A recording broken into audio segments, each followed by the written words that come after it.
हरे कृष्णा, राधे राधे। आज मैं एक छोटी सी कथा लेके आई हूँ। कथा कुछ इस तरह से कि एक पंडाल में एक महाराज कथा करने के आए थे, कथा करने के लिए आए थे, भागवत कथा। तो वहाँ पे जो कथा करा रहे थे, जो वहाँ के भक्त थे, कथा करा रहे थे। जैसा कि होता है कि लोग अपने ख़ास मित्र को पंडाल में अगर लाते हैं, उनके ख़ास मित्र हैं, तो वो जो है कि महाराज से मिलाने के लिए ले जाते हैं कि महाराज ये हमारा मित्र। तो ऐसे ही जो वहाँ कथा सुनने वाले, जो कराने वाले मतलब के भक्त थे, उन्होंने अपने एक मित्र को बुलाया, जो मित्र उतना कभी भजन नहीं किया था, वो कभी भजन नहीं करता था। तो उसको बुलाया और पंडाल में ऊपर व्यासपीठ पे ले गया महाराज के पास। बोला, महाराज ये हमारा मित्र है। तो महाराज ने उसको देखते ही उनको अनुभव हो गया कि ये जो है ये कभी भजन नहीं करता है, ये जो भक्त आया है ये कभी भजन नहीं करता है। तो उन्होंने उससे कहा कि आप भजन किया करो, भजन नहीं करते हो। तो उन्होंने कहा कि मैं कैसे करूँ महाराज, क्योंकि मेरे पास समय नहीं रहता, मैं बहुत बिजी रहता हूँ, मेरे पास टाइम ही नहीं होता है, मेरा बहुत बड़ा बिजनेस है, मैं बिजनेस में सुबह से रात तक लगा रहता हूँ, बस टाइम ही नहीं मिलता है। तो उन्होंने कहा कि आप कभी भी किसी भी समय, जब भी आपको समय मिलता है, किसी भी स्थिति में भजन कीजिए, एक बार कभी भी कर लीजिए। तो उन्होंने सोचा ठीक है, अब आपका कहना है तो मैं कर लूँगा। तो उन्होंने क्या किया कि भजन करने के लिए उन्होंने क्या किया, एक स्थान चुना, वो था बाथरूम। वो बाथरूम में भजन करने का सोचा।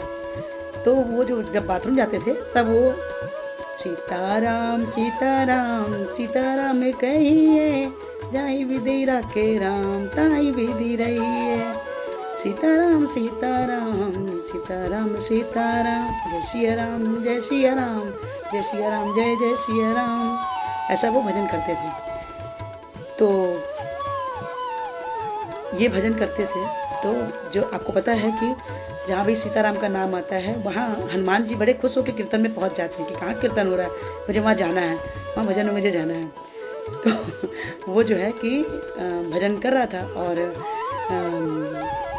मतलब मन भी साफ हो रहा है, पेट भी साफ हो रहा है। तो अब वहाँ हनुमान जी पहुँच गए आँख बंद करके कि जहाँ पे भी कहीं भजन हो रहा है मैं वहाँ कीर्तन में पहुँच जाऊँ। तो कीर्तन में पहुँच जाते हैं भाई, जहाँ कीर्तन और पूछे ये क्या है, ये तो बड़ा गड़बड़ जगह आ गया हूँ। तो उसको बोले कि ये कौन सा जगह है भजन गाने का। तो बोलता क्या करूँ महाराज, को समय नहीं मिलता है, जहाँ मिलता है मैं वहीं कर लेता हूँ, मेरे पास टाइम नहीं है। और उसका व्यापार अच्छा चलने लग गया था, क्योंकि उसको महाराज ने बोला था कि अगर आप भजन करते हो तो आपका व्यापार में और प्रगति होगी। तो वो व्यापार के चक्कर में उसने अपना भजन करना चालू कर दिया। अब वहाँ हनुमान जी आए, उनको बहुत गुस्सा आया कि ये कोई जगह भजन करने का होता। उन्होंने एक झापड़ मारा उसको कि ये कौन सा जगह है तुम्हारा भजन करने का, बोल के चले गया भजन बली। अब वो राम जी के दरबार पे पहुँचते हैं और राम जी से पूछते हैं, जय श्री राम प्रभु आप कैसे हो। तो देखे कि राम जी बड़े दुखी हैं। तो उन्होंने पूछा कि प्रभु आप क्यों दुखी हो, क्या हो गया। तो राम जी बोले कि नहीं कुछ नहीं। बोलते नहीं कोई बात तो जरूर है, आप बताइए मुझे कि क्या बात है, आप क्यों दुखी हैं इतना। बोले नहीं कोई बात नहीं। राम जी बोलते कोई बात नहीं प्रभु जी, आपको मेरी कसम, आप बताइए कि आपको क्या तकलीफ है, आप बहुत उदास दिख रहे हैं मुझे। तो राम जी बोले कि आपके कष्ट का क्या कारण, आप इतने दुखी क्यों हैं। तो बोले कि तुम मेरे पीछे आओ, मैं तुमको दिखाता हूँ। तो बोले कि मेरा कन्हावर हटाओ।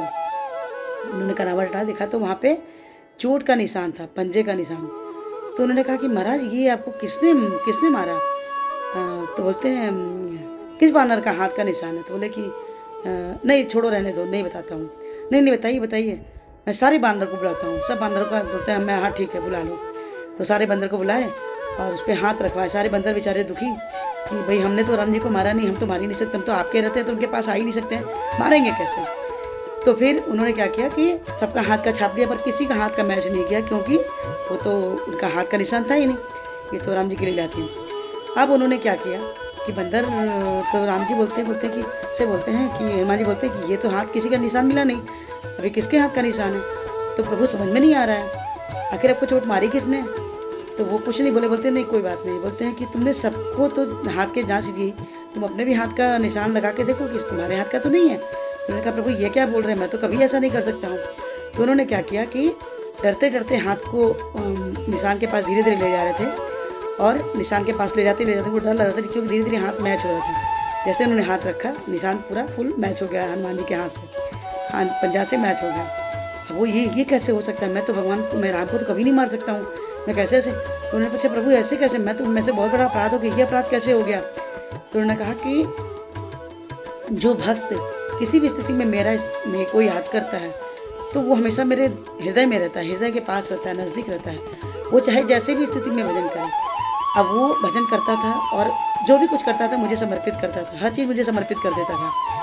तो चाहे भजन हो, चाहे पैसा हो, चाहे भोजन हो, चाहे आपने मारा वो भी, तो आपने उसको मारा, उसको तो कम कष्ट हुआ, मुझे ज़्यादा कष्ट हुआ।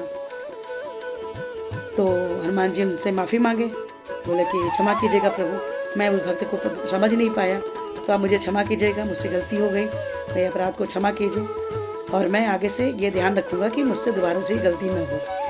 तो राम जी और कृष्णा इतने दयालु होते हैं कि अपने सभी भक्तों की गलती को तुरंत क्षमा कर देते हैं। तो राम जी ने कृपा किया, कृष्णा ने कृपा करते हैं, उन्होंने कृपा किया और हनुमान जी को क्षमा किया और अपने भक्तों पे हमेशा कृपा करते हैं। उस भक्त को भी मोक्ष की प्राप्ति होती है क्योंकि वो बहुत अनंत भक्त बन जाता है, कृष्णा का, राम का अनंत भक्त बन जाता है। तो ये स्टोरी अगर आपको अच्छी लगी हो तो आप इसको लाइक कीजिए, शेयर कीजिए, सब्सक्राइब कीजिए। और एक बात जो हमारे प्रभु शिला प्रभुपाद ने बोली है माला जप करने के लिए, अगर आप एक माला जप करते हैं, हरे कृष्ण मंत्र जो है वो इस तरह से हरे कृष्ण कृष्ण कृष्ण हरे हरे, हरे राम राम राम हरे हरे, अगर इस मंत्र का आप जप करते हैं तो आपको कृष्णा के सबसे प्रिय बच्चे बन जाते हैं। इस मंत्र को आप एक माला जप कीजिए, एक अच्छी लगती तो 2, 2 से 4, 4 से 8, 8 से 16 माला जप कीजिए और कृष्णा के परम भक्त सबसे प्रिय बच्चे, सबसे प्यारे बच्चे बन जाइए। और कृष्णा के प्रिय बच्चे बनने के कारण आपके जीवन में जितने भी कष्ट आते हैं, जो भी तकलीफ परेशानियाँ आती हैं, वो स्वतः ही नष्ट हो जाती है। कृष्णा उसको खुद ही नष्ट कर देते हैं। हरे कृष्ण, राधे राधे।